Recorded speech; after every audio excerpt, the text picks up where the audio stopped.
The castle is loosely lit by torches hung on the stone walls.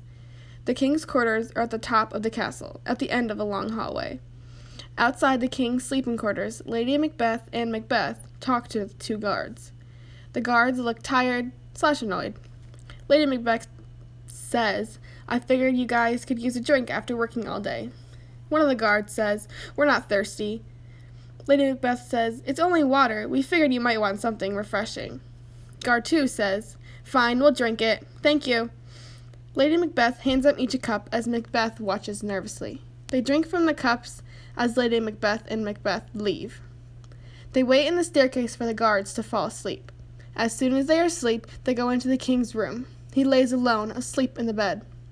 Macbeth goes to the window to look at the view and distract himself. Lady Macbeth is pulling the daggers out of her boots when Macbeth turns to leave the room. Macbeth says, "I can't do this." Lady Macbeth says, "Yes, you can. Think of why we're doing this. Think of what life will be like after." Macbeth says, "You're right. I'm just in my head too much." Lady Macbeth leaves as Macbeth grabs both the daggers. He stares at the king for a minute while he tightens his grip on the daggers. Then suddenly he stabs both daggers into the chest of the king, then races out of the quarters. Lady Macbeth reminisces about how similar the king looked to her father and how Macbeth should be killing the king right about now.